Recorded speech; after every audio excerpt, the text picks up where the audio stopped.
Who the hell is the Monochrome set? And why am I only finding out about the song 45 years later? Next on Into the Music's track of the day.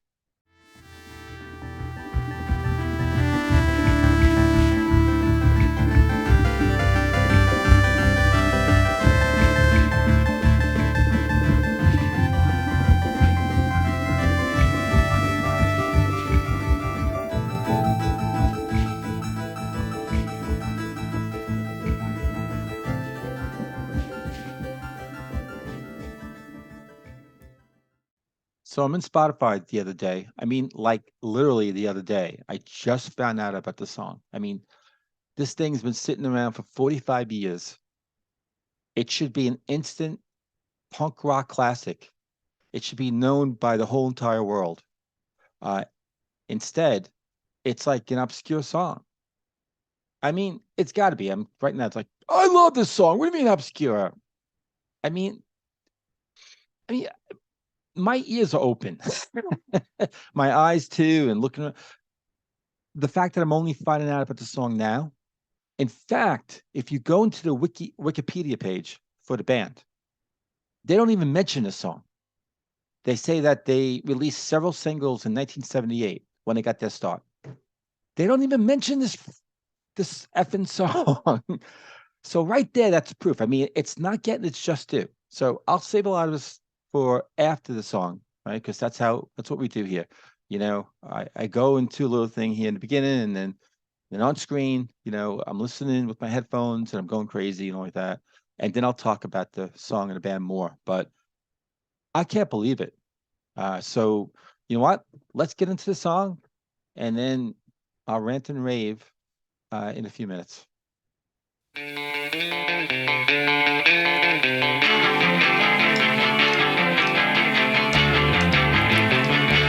He's got secular joy.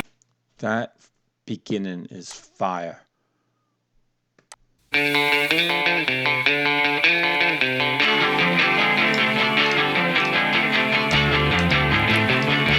He's got secular joy.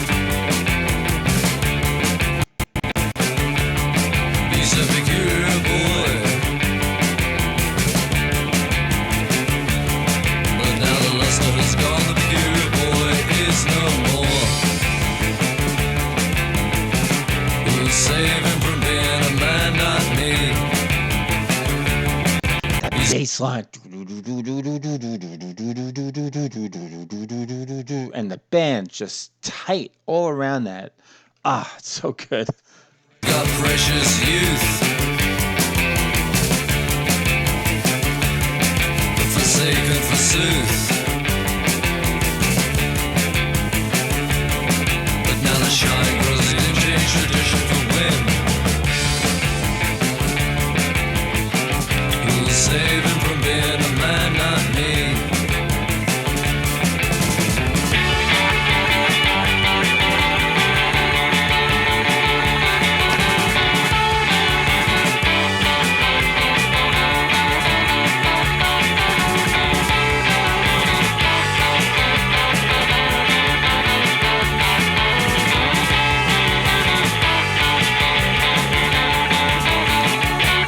He's got clothes all red,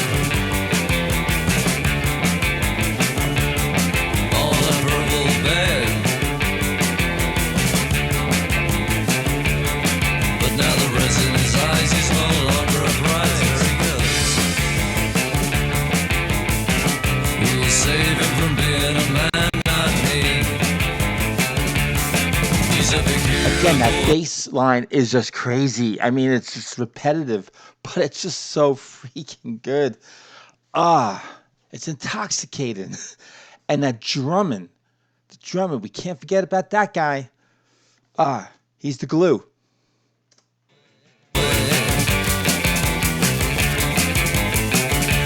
Yes, he's a peculiar boy.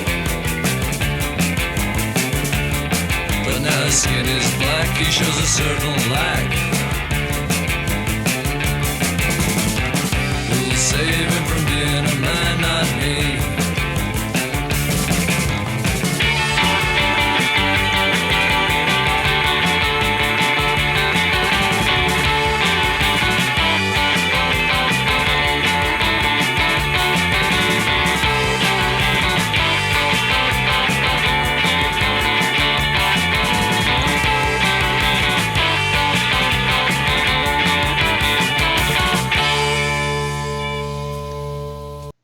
Not yet. I'm bringing that back. That last solo is fantastic. I mean, it's more of the same from the first one, but I mean, I love the two guitars, and that one guitar in the back is just going crazy frantic. While the other one's kind of doing that more pointed, you know. Din, din, din, din, din. I love it. Here we go. Let's take it out. Who'll save him from being a man, not And what a me? clever line, right? Who will save him from being a man, not me? I love that line. Ah.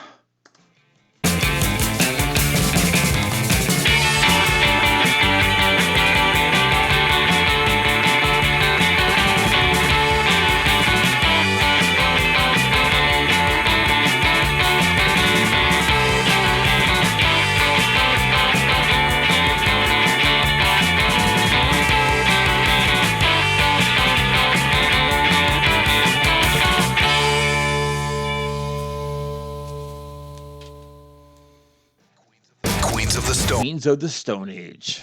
Yeah, well, we're not talking about you right now. This is such a great song. Okay.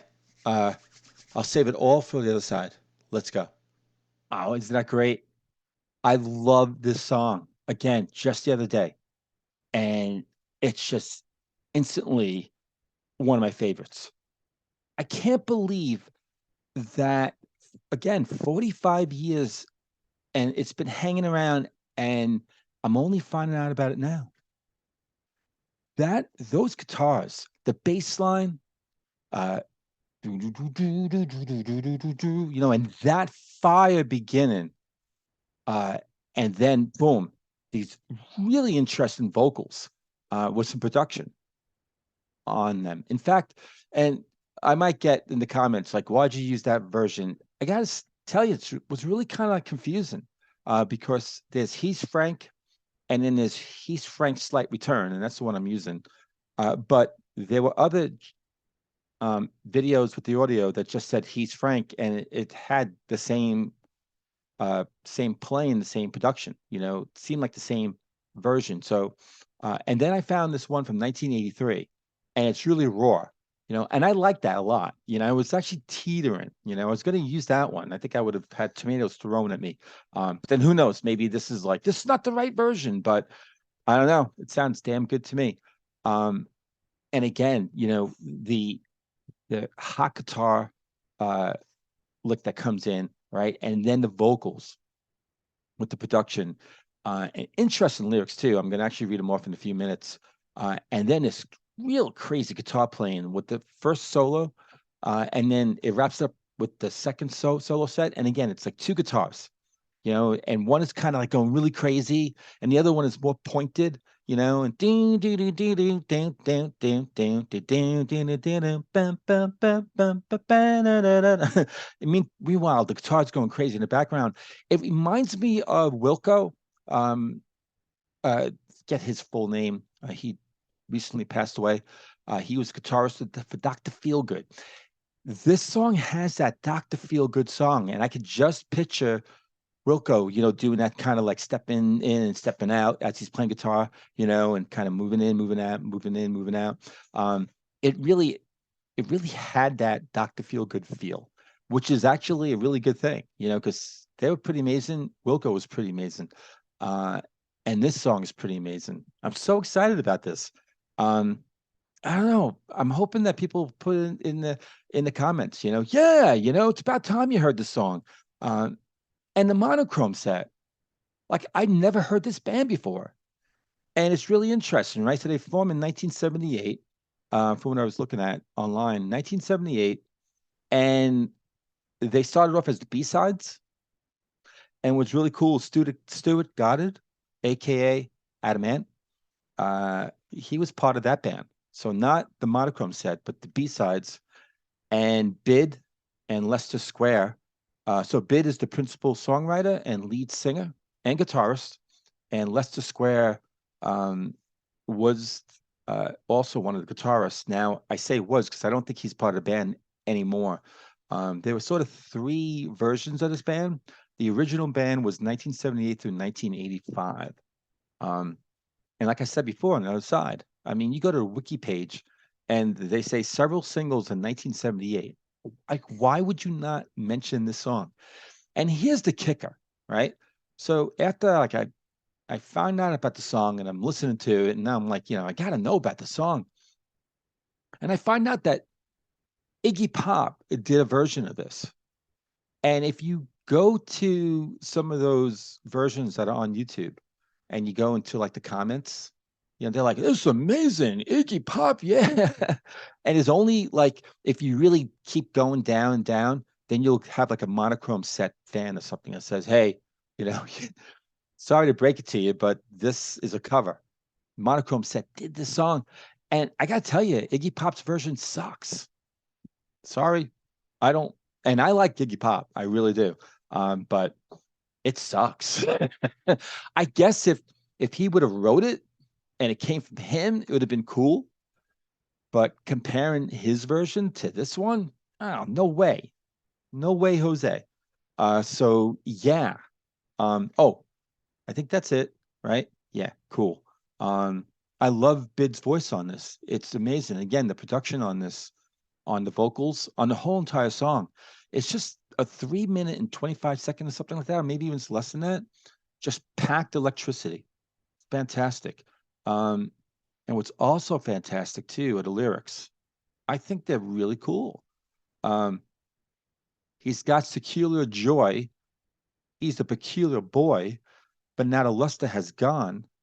The peculiar boy is no more. And I love this line. Who'll save him from being a man? Not me. He's got precious youth, but forsaken forsooth. And now the shine grows dim, change tradition for whim. Who'll save him from being a man? Not me. I mean, these lyrics are so interesting and so clever. And it's written by Bid. And I think what, he was like 21, 20 years old. I mean, he's this young guy.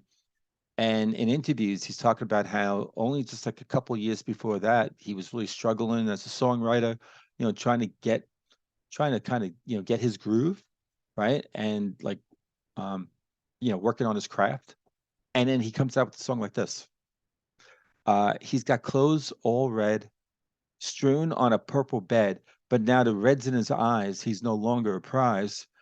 And as I'm saying these lyrics, that drumming, so I'm talking about the bass line, I'm talking about the guitars, but the drumming too, And as he's saying, who'll save him from being a man? You just boom, boom, boom, boom, boom, boom, and it goes right into, the next lyric, or, it goes then back into that solo stuff. The drumming was fantastic on this. Again, the band was so tight.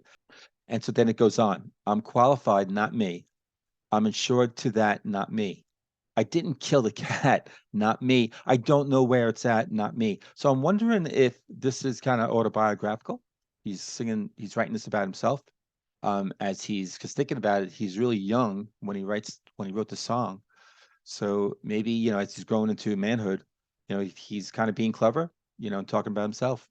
I don't know. Folks who know the song, love the song, know what it's about, let me know. But now his skin is slack. He shows a certain lack. Who'll save him from being a man, not me? Repeats that a couple times and then goes into that last wonderful, frantic, crazy guitar playing. Ah, yeah. Can you tell that I like the song? A lot. um, it's funny. I kind of went down the monochrome set path a little bit, listened to a couple of songs here and there, two, three. So not really crazy, but just I was interested.